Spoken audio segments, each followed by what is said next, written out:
गांव वाले कहते थे जो भी उस शिव मंदिर में गया वो कभी वापस नहीं आया। फिर भी उस डरपोक लड़के ने वहां जाने की जिद क्यों की? आधी रात सैकड़ों सांप और शिव मंदिर के अंदर छिपा वो रहस्य जिसे देखकर आरव के होश उड़ गए। रात के ठीक 12 बजे गांव कैलाशपुर के बाहर बने पुराने शिव मंदिर की घंटियां अपने आप बजने लगती थी। लेकिन सबसे डरावनी बात ये थी कि उस मंदिर के आसपास हर अमावस्या को सैकड़ों सांप दिखाई देते थे। गांव वालों का कहना था वहां स्वयं महादेव की शक्ति जागती है। उसी गांव में रहता था 17 साल का लड़का आरव। लेकिन पूरे गांव में उसकी एक ही पहचान थी, डरपोक। आरव छिपकली से डरता था, अंधेरे से डरता था, यहाँ तक कि अगर कहीं झाड़ियों में आवाज़ आ जाए तो वो भाग खड़ा होता था। गांव के लड़के उसका मजाक उड़ाते, अरे देखो हमारा बहादुर शेर आ गया, इसे तो बिल्ली देखकर भी बुखार आ जाता होगा। यहाँ तक कि उसके दोस्त भी हंसते थे। आरव बाहर से तो हंस देता लेकिन अंदर ही अंदर टूट चुका था। एक दिन चौपाल में फिर सब उसका मजाक उड़ाने लगे।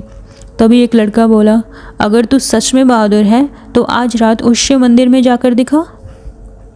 पूरा माहौल शांत हो गया क्योंकि वो मंदिर गांव की सबसे डरावनी जगह माना जाता था।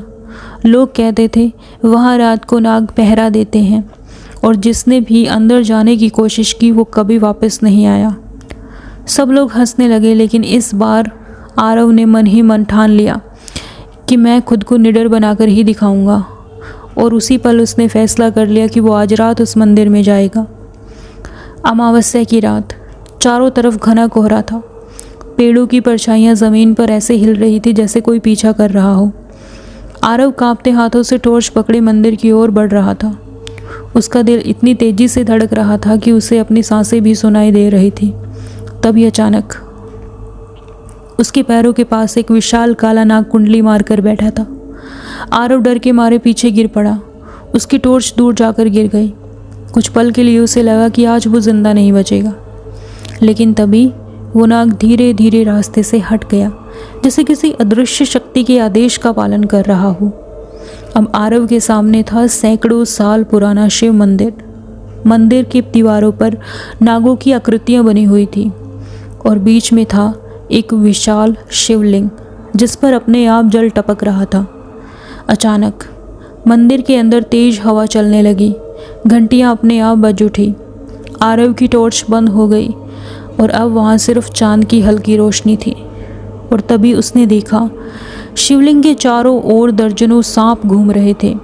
लेकिन हैरानी की बात यह थी कि वो सांप आरव को नुकसान नहीं पहुंचा रहे थे, बल्कि ऐसा लग रहा था कि जैसे वो किसी का इंतज़ार कर रहे हों। तभी मंदिर के पीछे से एक साधु प्रकट हुआ।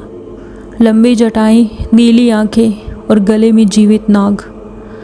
साधु धीमी आवाज़ में बोला, महादेव जिसे बुलाते हैं उसी को यहाँ आने का अवसर मिलता है। आरव डरते हुए बोला, ये सब क्या है?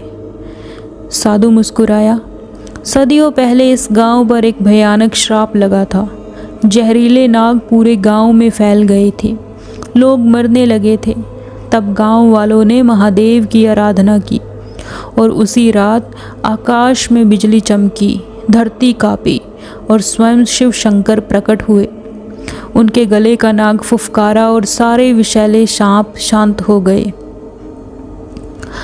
साधु ने आगे बताया कि तब फिर महादेव ने लोगों से कहा, जब तक इस मंदिर में श्रद्धा रहेगी नाग इस गांव की रक्षा करेंगे।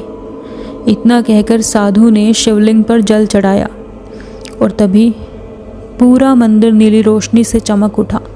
आरव ने अपनी आंखों से देखा, शिवलिंग के पीछे एक विशाल छाया खड़ी थी, त्रिशूल, जटाएं और चमकती हुई तीसरी आंख। आरव का शरीर कांप उठा, लेकिन इस बार वो भागा नहीं। पहली बार उसके अंदर का डर खत्म हो रहा था। अचानक सारे सांप शिवलिंग के चारों ओर झुक गए, जैसे किसी देवता को प्रणाम कर रहे हों, और अगले ही पल सब कुछ शांत हो गया। जब आरव ने दोबारा देखा, वहाँ ना कोई साधु था, ना कोई छाया, सिर्फ शिवलिंग पर रखा एक ताज़ा बेलपत्र था और उस पर लिखा था, सच्चा साहस डर का अंत नहीं, बल्कि डर के बावजूद आगे बढ़ना है। उस रात के बाद आरव पूरी तरह बदल चुका था। अब हर अमावस्या को वो उस मंदिर में जाकर पहला दीपक जलाता था, और जो गांव वाले उसे कभी डरपोक कहते थे, आज वही लोग उसे सम्मान की दृष्टि से देखते थे, क्योंकि उसने अपनी आंखों से देख लिया था कि जहां महादेव का आशीर्वाद हो वहां सबसे बड़ा डर भी हार जाता है। तो दोस्तों, कैसी लगी आपको ये कहानी? अगर आपको ये कहानी पसंद आई तो इस कहानी को लाइक कीजिए और शेयर कीजिए। अगर ऐसे ही कहानी आप और भी सुनना चाहते हैं तो मेरे चैनल को सब्सक्राइब कीजिए और कमेंट में लिखिए हर हर महादेव।